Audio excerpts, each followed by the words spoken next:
ನಾಡಿನಾದ್ಯಂತ ಅದ್ದೂರಿಯಾಗಿ ಗೌರಿ ಮತ್ತು ಗಣೇಶ ಹಬ್ಬವನ್ನು ಭಾರಿ ವಿಜೃಂಭಣೆಯಿಂದ ಸಡಗರ ಸಂಭ್ರಮದಿಂದ ಆಚರಣೆ ಮಾಡಲಾಗುತ್ತದೆ.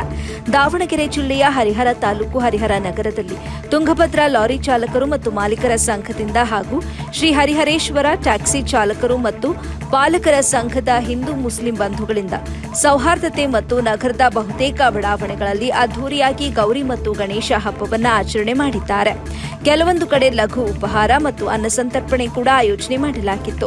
ಈ ಸಂದರ್ಭದಲ್ಲಿ ನಮ್ಮ ಎಬಿ ವಾಹಿನಿಯೊಟ್ಟಿಗೆ ತುಂಗಭದ್ರಾ ಲಾರಿ ಚಾಲಕರು ಮತ್ತು ಮಾಲೀಕರ ಸಂಘದ ಗೌರವಾಧ್ಯಕ್ಷರಾದ ರಾಜು ಬಸಪ್ಪ, ಅಧ್ಯಕ್ಷರು ಸೈಯದ್ ಯೂಸುಫ್, ಉಪಾಧ್ಯಕ್ಷರಾದ ಫಯಾಜ್ ಅಹಮದ್, ಕಾನೂನು ಸಲಹೆಗಾರ ಶಶಿ ನಾಯಕ್, ಜಂಬಯ್ಯ ಮಡಿವಾಳ ಹಾಗೂ ಶ್ರೀ ಹರಿಹರೇಶ್ವರ ಟ್ಯಾಕ್ಸಿ ಚಾಲಕರು ಮತ್ತು ಮಾಲೀಕರ ಸಂಘದ ಗೌರವಾಧ್ಯಕ್ಷರಾದಂತಹ ಹುಲಿಕಟ್ಟಿ ನಾಗರಾಜ್, ಅಧ್ಯಕ್ಷರಾದಂತಹ ಮೋಹನ್ ಗೌಡ್ರು ಹಾಗೂ ಉಪಾಧ್ಯಕ್ಷರಾದ ಶಿವನಗೌಡ, ಎಸ್ಬಿಟಿ ಸಂಘದ ಸರ್ವ ಸದಸ್ಯರು, ಚಾಲಕರು ಮತ್ತು ಮಾಲೀಕರ ಕ್ಷೇಮಾಭಿವೃದ್ಧಿ ಸಂಘದ ಕಾರ್ಯಕ್ರಮದ ಬಗ್ಗೆ ಮಾತನಾಡಿ ತಮ್ಮ ಸಂತಸವನ್ನ ಹಂಚಿಕೊಂಡರು.